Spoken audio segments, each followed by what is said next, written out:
Hi guys, today I'm just going to do a video on pre-season checks or pre-boating checks.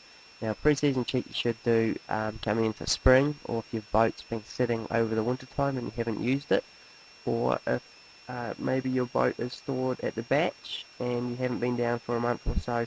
You should really do these checks before you tow the boat down to the ramp to take it out.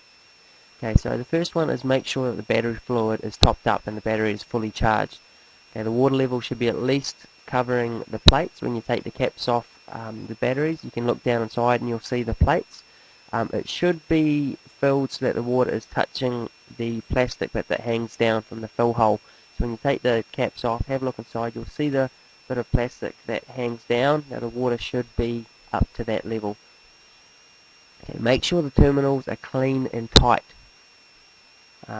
If you have loose battery terminals or corroded battery terminals, when your motor's you might not get your motor started, but when your motor is started, you can blow your charging system if you have loose battery terminals. So make sure your battery terminals are clean and tight. If you have a water separating fuel filter, drain it, check for water contamination. If there's water in the bowl, prime the fuel up and keep draining it until it's clean. Now you should replace the filter if water was found. Water can accumulate in the fuel tank from sitting all winter by condensation. Or if you have tote tanks, you might have left the vents open and rainwater could have entered in the tanks.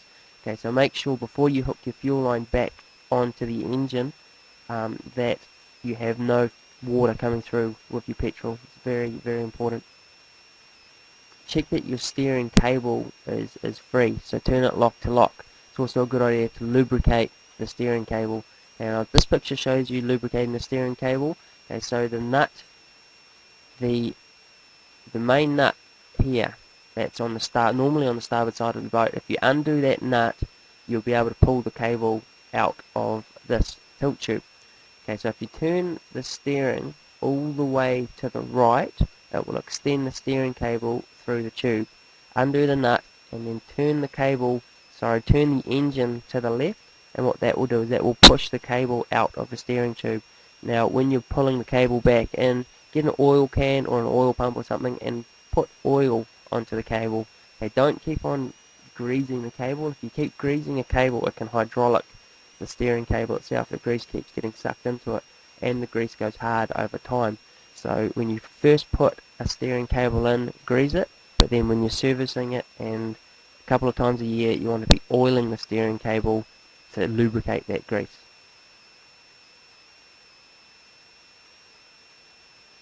Okay, you should attach the hose and start the motor and check the water pump operation. It should be a nice strong jet like this picture here squirting out. It's a nice powerful jet.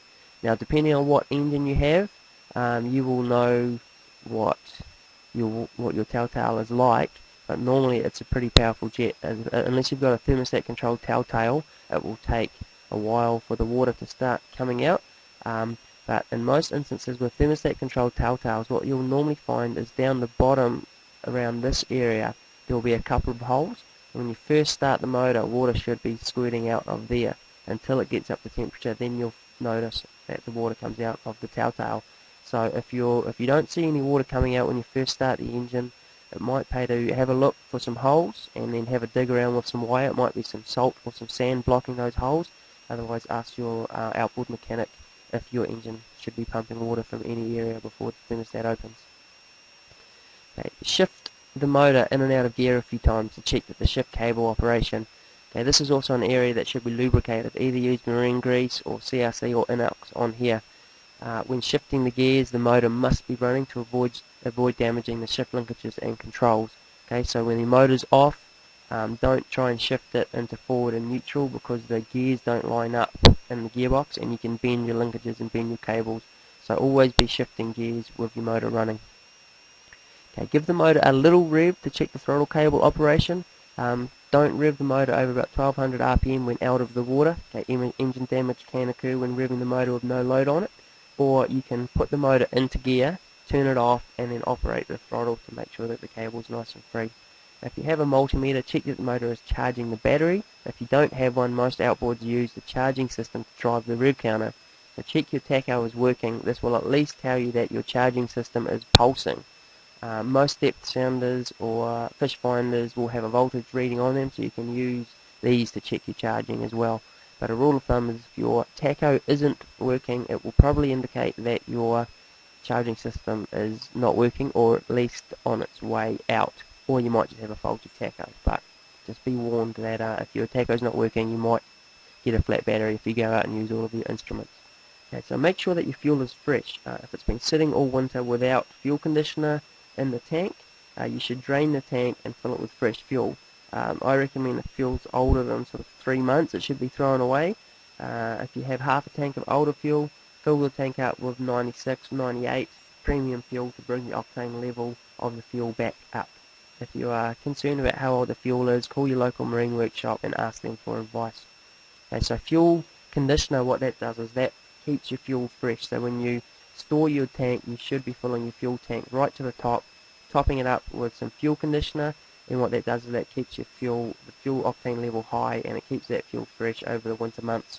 And with the fuel being topped up to the top, you don't get that condensation occurring. Okay, so check the conditions of your fuel hose and oil lines. You should be able to grab them with your hand and squeeze them. They should be nice and soft. They shouldn't be hard, and they shouldn't. And obviously look for any signs of perishing. If the oil hose has gone hard, you should get it replaced. If the fuel line has gone hard, or when you bend it, it shows signs of perishing, you should replace it too. And don't forget to top up your oil bottle.